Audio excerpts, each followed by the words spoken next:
நீ விரும்பியது உனக்கானது என்று என்றோ எழுதப்பட்டதுதான்.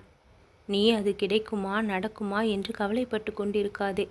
உன்னுடன் எப்பொழுதும் அது வந்து சேர்ந்து மகிழ்ச்சி அடையக்கூடிய நிலை தானாக ஏற்படும். உருவாக்கப்படுகின்ற சூழ்நிலைகள் உனக்கானதாக இருக்கும்.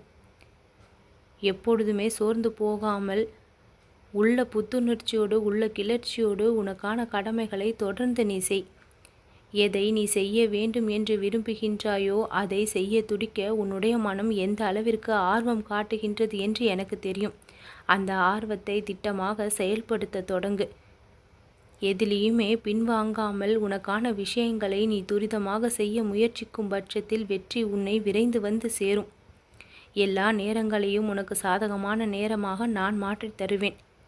கெட்ட நேரத்தில் இருந்து நீ முழுவதுமாக இப்பொழுது வெளிவந்து விட்டாய். தீய சக்தியின் பிடியிலிருந்து நான் உன்னை விலக்கி வெளிக்கொண்டு வந்திருக்கின்றேன்.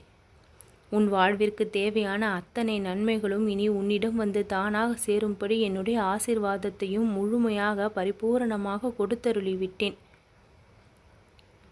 எந்த பக்கம் முள் இருந்தாலும் நாம் அந்த பக்கம் செல்வது இல்லை. வேறொரு பாதையை தேர்ந்தெடுத்து அவ்வழி செல்ல துடிக்கின்றோம்.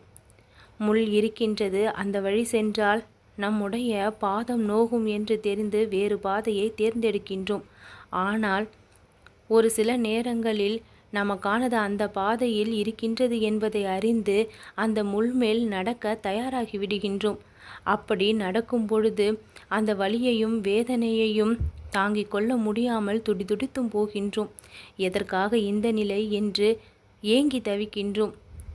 இப்படி நாமாக சென்று ஒரு விஷயத்தில் மாட்டிக்கொண்டு அந்த ஆபத்தை அனுபவித்து அந்த வலியையும் வேதனையையும் சகித்து கொள்ள முடியாமல் மனதளவில் கஷ்டப்படும் பொழுது நமக்கானது நமக்கு கிடைக்காதா என்கின்ற ஏக்கம் தானாக வந்து விடுகின்றது. நாம் தேர்ந்தெடுத்த பாதை தானே அது என்று மனதை சமாதானப்படுத்தி கொள்ள முடிவதில்லை. இறைவனின் மீது கோபம் ஏற்பட்டு விடுகின்றது.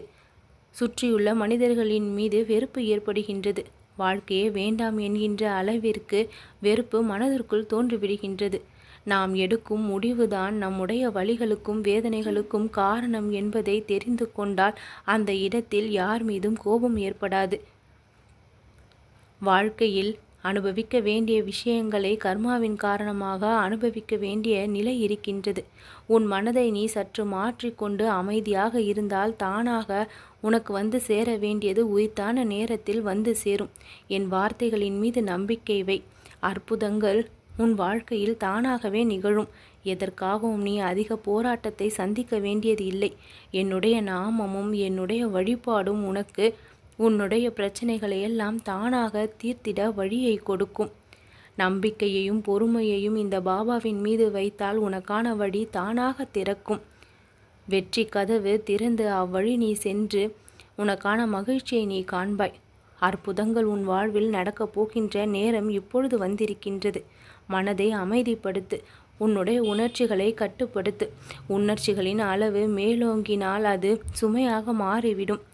உன்னுடைய மனதை நீ கட்டுப்படுத்த தெரிந்துவிட்டால் உன்னை வெல்ல யாராலும் முடியாது. நல்லது உனக்கு நடந்தே தீரும்.